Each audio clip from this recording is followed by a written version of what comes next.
So good morning guys और आपके crack exam channel में आप सभी का स्वागत है। तो आज की इस वीडियो में 25 दिसंबर के इंपॉर्टेंट करंट अफेयर्स को हम लोग कवर करेंगे। तो हमारा पहला प्रश्न क्या है? हाल ही में इंटरनेशनल हॉकी फेडरेशन की विश्व रैंकिंग 2020 में भारतीय पुरुष हॉकी टीम की रैंक क्या है? तो आंसर होगा 4। एक्चुअली में अभी इंटरनेशनल हॉकी फेडरेशन ने महिला और पुरुष टीमों की रैंकिंग जारी की है, जिसमें भारतीय पुरुष हॉकी टीम चौथे स्थान पर है। और टॉप पे कौन है? टॉप पे बेल्जियम है। और बेल्जियम से आपको याद होगा अभी नवंबर में जो फीफा रैंकिंग आई थी उसमें टॉप पे रहा बेल्जियम और भारत उसमें 104 नंबर पे रहा। मतलब भारत की रैंक रही 104। अच्छा, ये तो अपन ने बात कर लिया कि भारतीय पुरुष हॉकी टीम चौथे स्थान पे रही। अगर बात करेंगे भारतीय महिला हॉकी टीम की तो इसकी रैंक रही है 9 और इसमें टॉप पे है नीदरलैंड। तो ये आपको याद रखना। पुरुष टीमों में तो भारत चौथे स्थान पे है और महिला टीम के रेस्पेक्ट में बात करेंगे तो 9वें स्थान पे है। अच्छा, इंटरनेशनल हॉकी फेडरेशन का हेडक्वार्टर कहां पर है? लॉजेन, स्विट्जरलैंड में। और इसके प्रेसिडेंट है नरेंद्र बत्रा और इसके सीईओ हैं थियरी वेल। बढ़ते आगे। फिर अभी हाल ही में पर्यावरण मंत्रालय ने ग्रेट इंडियन बस्टर्ड को बचाने के लिए कौन सी पहल शुरू की है? तो आंसर होगा फायरफ्लाई बर्ड डाइवर्टर्स। तो अभी पर्यावरण मंत्रालय और वन्य जीव संरक्षण सोसाइटी ने राजस्थान के पोखरण क्षेत्र में हाई वोल्टेज ट्रांसमिशन लाइनों से ग्रेट इंडियन बस्टर्ड की रक्षा करने के लिए ये फायरफ्लाई बर्ड डाइवर्टर्स पहल को शुरू किया है। तो अभी नेशनल ग्रीन ट्रिब्यूनल की एक रिपोर्ट आई थी और उसके अनुसार थार क्षेत्र में ग्रेट इंडियन बस्टर्ड की आबादी के लिए हाई वोल्टेज जो ये ट्रांसमिशन लाइन्स हैं ये मुख्य खतरा है, क्योंकि ये उड़ते हैं और इनसे टकराते हैं और चोटिल हो जाते हैं और मर जाते हैं। अब इस इनिशिएटिव में होगा क्या? तो इसमें जो ये पावर लाइन्स हैं इन पर फायरफ्लाई बर्ड डाइवर्टर स्थापित किए जाएंगे और ये पक्षियों के लिए रिफ्लेक्टर्स का काम करेंगे ताकि वो इन बिजली की लाइनों से टकराने से बच सके। ग्रेट इंडियन बस्टर्ड की बात करेंगे, आप जानते हो IUCN की रेड लिस्ट में है ये और राजस्थान की स्टेट बर्ड तो है ही सही। तो ये याद रखना। बढ़ते आगे। फिर है हाल ही में किस टाइगर रिजर्व से राजाजी टाइगर रिजर्व में पहले बाघ को स्थानांतरित ट्रांसफर यानी कि शिफ्ट किया गया है? तो आंसर होगा जिम कॉर्बेट टाइगर रिजर्व को। तो अभी उत्तराखंड के वन विभाग ने जिम कॉर्बेट टाइगर रिजर्व से राजाजी टाइगर रिजर्व में पहले बाघ को ट्रांसफर किया है। तो ये प्रश्न इंपॉर्टेंट रहेगा। देखो, इस तरह के प्रश्न पूछे जाते हैं आपके एग्जाम में, तो ये आपको याद रखना है। एक्चुअली में राजाजी टाइगर रिजर्व में बाघों की संख्या को बढ़ाने के लिए ऐसा किया गया है। तो बाघों को शिफ्ट करने की परियोजना के तहत टोटल 5 बाघों को, टाइगर्स को राजाजी टाइगर रिजर्व में शिफ्ट किया जाएगा। वर्तमान में राजाजी टाइगर रिजर्व में 37 टाइगर्स हैं और ये जो जिम कॉर्बेट नेशनल पार्क है इसकी स्थापना हुई थी 1936 में। ये भारत का सबसे पुराना नेशनल पार्क है। अच्छा, यहाँ पे ऑप्शंस मैंने इस तरह से सेट किए कि आपका कुछ रिवीजन करवा सकूं। जैसे कि पक्के टाइगर रिजर्व, ये अरुणाचल प्रदेश में आपको मिलेगा और अभी पूर्वोत्तर का पहला टाइगर रिजर्व बना ग्रीन सैनिकों को कोविड-19 के लिए बीमा कवर प्रदान करने वाला। बाकी पन्ना टाइगर रिजर्व ये मध्य प्रदेश में है और अभी इसे यूनेस्को की world network of biosphere reserve सूची में शामिल किया गया था और इस तरीके से ये भारत का 12वां और मध्य प्रदेश का तीसरा टाइगर रिजर्व बना था। और पीलीभीत टाइगर रिजर्व ये मिलेगा आपको उत्तर प्रदेश में। तो बाघों की संख्या को 4 महीने में दोगुना करने के लिए पहला अंतरराष्ट्रीय पुरस्कार जीता था इन्होंने। TX2 नाम का अंतरराष्ट्रीय पुरस्कार जीता था। तो ये भी याद रखना। बढ़ते आगे। फिर है हाल ही में राष्ट्रीय उपभोक्ता अधिकार दिवस, नेशनल कंज्यूमर राइट्स डे कब मनाया गया? तो आंसर होगा 24 दिसंबर को। हर साल 24 दिसंबर को ही हम ये नेशनल कंज्यूमर राइट्स डे के रूप में मनाते हैं। और 24 दिसंबर को ही क्यों मनाते हैं? क्योंकि 24 दिसंबर 1986 में उपभोक्ता संरक्षण अधिनियम 1986 को मंजूरी दी गई थी और इस दिन को मनाने का उद्देश्य है उपभोक्ताओं को जागरूक बनाना। अच्छा बताओ, हमारे उपभोक्ता मामले, खाद्य और सार्वजनिक वितरण मंत्री कौन है? वैसे तो ये रामविलास पासवान थे लेकिन उनका निधन हो गया, तो इस मंत्रालय का अतिरिक्त प्रभार आ गया है पीयूष गोयल के ऊपर, जो कि हमारे रेल मंत्री हैं। इस मंत्रालय को इंग्लिश में बोलेंगे consumer affairs, food and public distribution. अच्छा, राष्ट्रीय उपभोक्ता अधिकार दिवस की थीम क्या रही? The sustainable consumer. अब ध्यान देना, ये तो हो गया नेशनल कंज्यूमर राइट्स जो हम मना रहे हैं 24 दिसंबर को। एक वर्ल्ड कंज्यूमर राइट्स डे भी होता है जो हम 15 मार्च को मनाते हैं, तो वो भी आप याद रखना। तो इंपॉर्टेंट डे वाला क्वेश्चन आ गया फिर से। अब दिसंबर में जितने भी इंपॉर्टेंट डे हमने मनाए हैं सारे मैं आपको 1 बाय 1 रिवाइज कराऊंगा। अगर आपको याद है तो मेरे साथ साथ बोलते चलना। देखो, 1 दिसंबर को वर्ल्ड एड्स डे मनाया था। बीएसएफ ने अपना 56वां स्थापना दिवस भी मनाया, और नागालैंड का स्थापना दिवस भी मनाया जाता है 1 दिसंबर को। 2 दिसंबर को 3 डे मनाए। वर्ल्ड कंप्यूटर लिटरेसी डे, राष्ट्रीय प्रदूषण नियंत्रण दिवस और अंतर्राष्ट्रीय दास प्रथा उन्मूलन दिवस। 3 दिसंबर को अंतर्राष्ट्रीय दिव्यांगजन दिवस के रूप में मनाया। 4 दिसंबर को इंडियन नेवी डे मनाया। 5 दिसंबर को वर्ल्ड सॉइल डे, विश्व मृदा दिवस, और 5 दिसंबर को ही इंटरनेशनल वॉलेंटियर डे मनाया। फिर 7 दिसंबर को भारतीय सशस्त्र सेना झंडा दिवस मनाया। 7 दिसंबर को इंटरनेशनल सिविल एविएशन डे मनाया। 9 दिसंबर को अंतर्राष्ट्रीय भ्रष्टाचार विरोधी दिवस मनाया, और 10 दिसंबर को विश्व मानवाधिकार दिवस मनाया। फिर 11 दिसंबर को एक तो यूनिसेफ डे और माउंटेन डे के रूप में मनाया। फिर 12 दिसंबर को अंतर्राष्ट्रीय सार्वभौमिक स्वास्थ्य कवरेज दिवस मनाया, और 12 दिसंबर को ही अंतर्राष्ट्रीय तटस्थता दिवस के रूप में मनाया। 14 दिसंबर आया, हमने राष्ट्रीय ऊर्जा संरक्षण दिवस के रूप में मनाया। 16 दिसंबर को विजय दिवस, और 18 दिसंबर को अंतर्राष्ट्रीय प्रवासी दिवस के रूप में मनाया। फिर 20 दिसंबर को अंतर्राष्ट्रीय मानव एकता दिवस, 22 दिसंबर को राष्ट्रीय गणित दिवस, और 23 दिसंबर को राष्ट्रीय किसान दिवस के रूप में मनाया था। तो दिसंबर के ये इंपॉर्टेंट डे अभी तक हम मना चुके हैं, तो ये आप याद रखना। बढ़ते हैं आगे। और गाइज, अगर वीडियो आपको अच्छा लग रहा है तो प्लीज इसे लाइक करते हुए चलना। देखिए, आप लोगों ने अभी लाइक किया है या नहीं किया है। नहीं किया है तो अभी इसको लाइक कर दीजिए, लास्ट तक आप लोग भूल जाओगे मैं कह रहा हूँ। और हाँ, इसे शेयर भी जरूर कर देना अपने दोस्तों के साथ में। और अगर आप में से कोई स्टूडेंट इस चैनल को फर्स्ट टाइम देख रहा है तो आप इस चैनल को सब्सक्राइब कर सकते हैं। सब्सक्राइब करने के बाद में पास में बेल आइकन को जरूर प्रेस कीजिएगा, ताकि आगे के आपको नोटिफिकेशन मिलते रहें, ताकि आपसे कोई भी वीडियो मिस न हो। बेल आइकन को प्रेस करना जरूरी है। चलिए बढ़ते हैं आगे। फिर है, हाल ही में जारी अयोध्या नाम की बुक को किसने लिखा है, उसके लेखक कौन है? तो आंसर होगा माधव भंडारी। तो अभी महाराष्ट्र के पूर्व मुख्यमंत्री जो थे देवेंद्र फडणवीस, उन्होंने अयोध्या नाम की बुक को अभी रिलीज किया है, और इस बुक को किसने लिखा है? माधव भंडारी ने लिखा है। तो ये जो बुक है ये उत्तर प्रदेश के अयोध्या शहर से संबंधित विभिन्न संदर्भों को एक साथ प्रस्तुत करती है। अब यहाँ पे बिल्कुल एक पॉइंट ध्यान देना, इस बुक का नाम अयोध्या है और इसको लिखा है माधव भंडारी ने। और अगर डेली आप लोग हमारे करंट अफेयर्स का लेक्चर पढ़ते होंगे तो आपके माइंड में एक प्रश्न क्लिक कर गया होगा। अभी कुछ समय पहले अमेजिंग अयोध्या नाम की बुक भी न्यूज में रही थी, और उस बुक को किसने लिखा था? नीना रॉय ने लिखा था। तो प्रश्न आपको समझ में आया? अगर आपसे पूछा जाता है अयोध्या नाम की बुक को किसने लिखा है, तो माधव भंडारी आंसर कर देना। अगर आपसे पूछा जाता है अमेजिंग अयोध्या नाम की बुक को किसने लिखा है, तो नीना रॉय आंसर कर देना। बाकी David Attenborough Indira Gandhi peace prize 2020 जीता था। हेमंत खत्री हिंदुस्तान शिपयार्ड लिमिटेड के ये सीएमडी बने थे। बढ़ते आगे।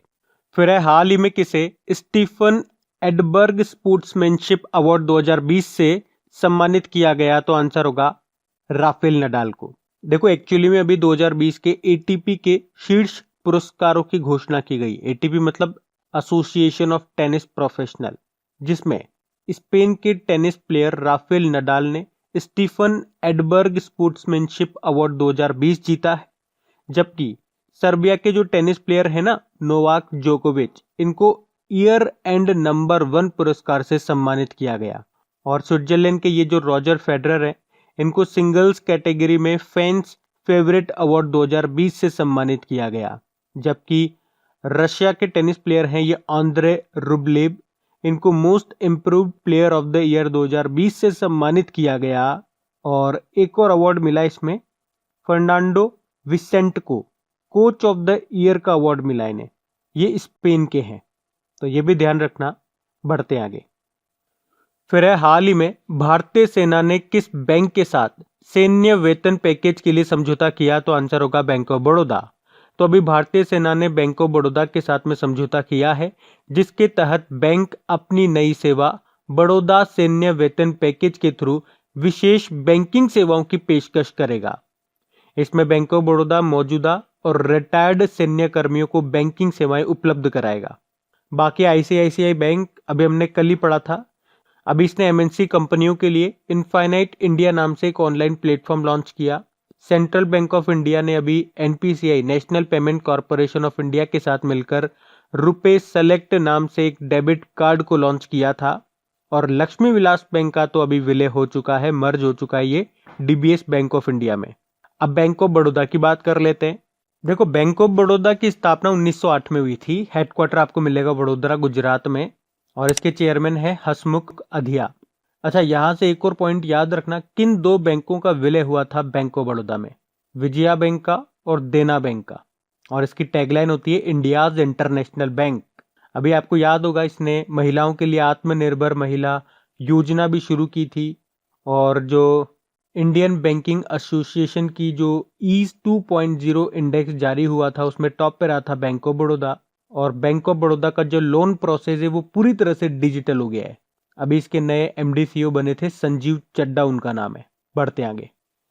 फिर है, हाल ही में किस कंपनी ने कॉरपोरेट उत्कृष्टता श्रेणी में प्रतिष्ठित CII-ITC सस्टेनेबिलिटी अवार्ड 2020 जीता है? तो आंसर होगा एनटीपीसी।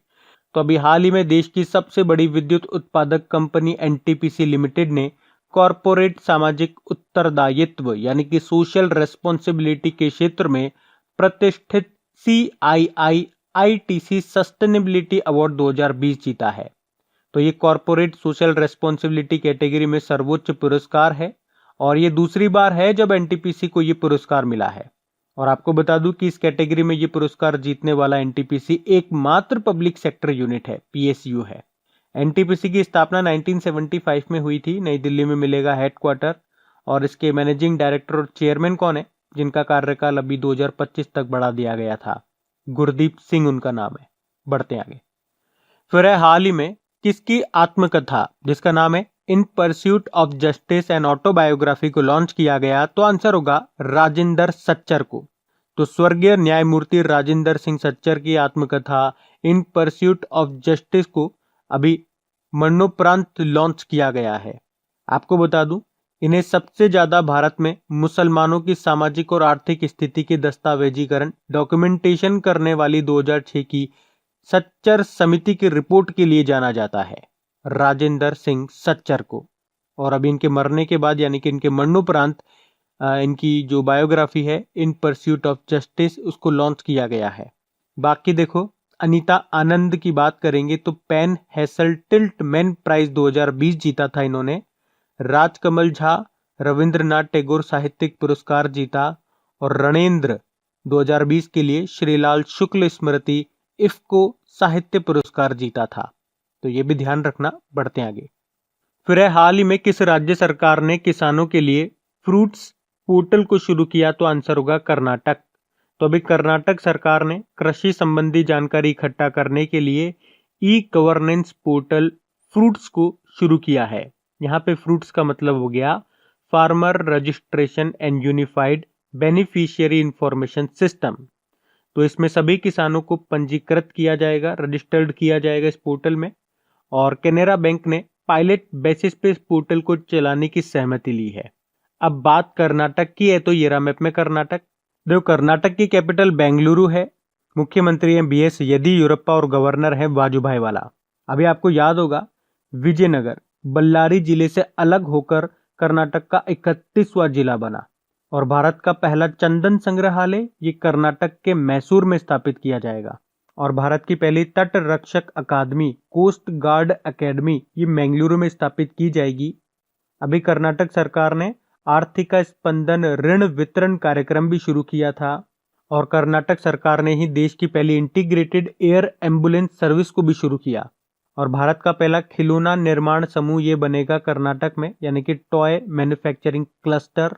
उसके अलावा अभी नेकरा सम्मान योजना भी शुरू की थी हथकरघा बुनकरों के लिए।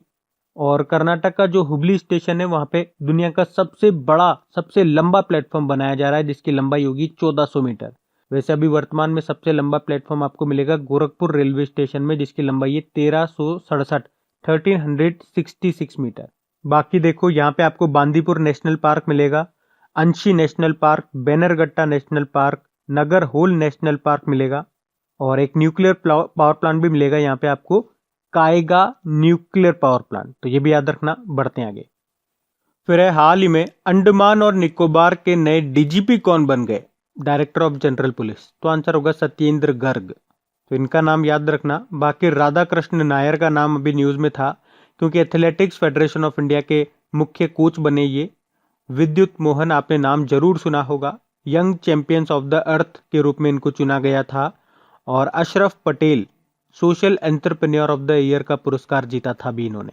अच्छा, अंडमान निकोबार की बात हुई है, तो अंडमान निकोबार द्वीप समूह ये भारत की ही एक यूनियन टेरिटरी है, जो कि बंगाल की खाड़ी में स्थित है, जिसकी कैपिटल पोर्ट ब्लेयर है। लेफ्टिनेंट गवर्नर इसके DK जोशी है। और अंडमान निकोबार का जो हाईकोर्ट है वो आपका कोलकाता हाईकोर्ट में ही लगता है। और अंडमान निकोबार की सबसे ऊंची चोटी को कहते हैं सैडल पीक, जिसकी ऊंचाई है 732 मीटर। अच्छा, अंडमान निकोबार में टोटल कितने आइलैंड है? 572 है। और ये प्रश्न भी पूछा जाता है कि अंडमान द्वीप और निकोबार द्वीप को कितना डिग्री चैनल अलग करता है? तो 10 डिग्री चैनल। अभी आपको याद होगा, पिछले महीने की बात है, अंडमान निकोबार के टेरेसा द्वीप पर बुल स्ट्राइक नाम का एक अभ्यास भी हुआ था। तो ये भी ध्यान रखना। बढ़ते आगे। फिर है हाल ही में इंडियन सुपर लीग में 50 गोल करने वाले पहले भारतीय कौन बन गए? तो आंसर होगा सुनील छेत्री। तो इंडियन सुपर लीग में अभी बेंगलुरु फुटबॉल क्लब के कप्तान सुनील छेत्री ने टूर्नामेंट में 50 गोल का योगदान करने वाले ये भारत के पहले खिलाड़ी बन गए हैं। अच्छा देखो, अगर भारतीय में बात करेंगे तो ये तो हो गए पहले स्थान पे, लेकिन अगर ओवरऑल में बात करेंगे तो फिर ये दूसरे खिलाड़ी बनते हैं, क्योंकि फुटबॉल क्लब गोवा के पूर्व फॉरवर्ड फेरल कोरोमिनास इस लिस्ट में सबसे आगे हैं। वे स्पेनिश खिलाड़ी थे। तो ये थोड़ा सा ध्यान रखना। तो अब बात करेंगे कल के वीडियो में पूछे गए प्रश्न के उत्तर की। तो कल के वीडियो में आपसे पूछा गया था कि लीजन ऑफ मेरिट सम्मान से किसे सम्मानित किया गया? तो आंसर होगा नरेंद्र मोदी को। और किसके द्वारा? अमेरिका के राष्ट्रपति डोनाल्ड ट्रंप के द्वारा। आप सभी ने प्रश्न का बिल्कुल सही उत्तर दिया है। और एक गाइज रिक्वेस्ट करूंगा, प्लीज वीडियो को लाइक जरूर किया करें आप लोग। अगर वीडियो अच्छा लगता है तो इसे अपने दोस्तों के साथ में भी शेयर जरूर करें। जो भी आपका व्हाट्सएप ग्रुप हो गया, फेसबुक हो गया, या जो भी आपके फ्रेंड्स हो गए, वहां पे आप इस वीडियो के लिंक को एक बार शेयर जरूर कर दिया करें। तो गाइज, इन सभी क्वेश्चंस का क्विज बना करके मैंने एप्लीकेशन पे अपलोड कर दिया है। तो अगर आपने वीडियो बिल्कुल ध्यान से देख लिया है तो वहां जाइए और इन सभी क्वेश्चंस का आप प्रैक्टिस लगा लीजिए, ताकि ये सारे क्वेश्चंस आपको अच्छी तरीके से याद हो जाए। और जो नए स्टूडेंट इसे पहली बार देख रहे हैं, आपको बता दूं कि क्विज में अब रैंकिंग फीचर भी ऐड हो चुका है। तो अगर आप कम समय में ज्यादा से ज्यादा क्वेश्चन राइट करते हो तो आपका नाम आपके फोटो के साथ टॉप 10 स्टूडेंट्स में आपको दिखाई देगा। आपको ही नहीं, जितने भी लोग क्विज लगाएंगे उन सबको दिखाई देगा कुछ इस तरीके से, ताकि आपको भी एक अंदर से मोटिवेशन मिल सके कि आपको भी यहां तक पहुंचना है, ताकि सब लोग आपको टॉप 10 में देख सकें।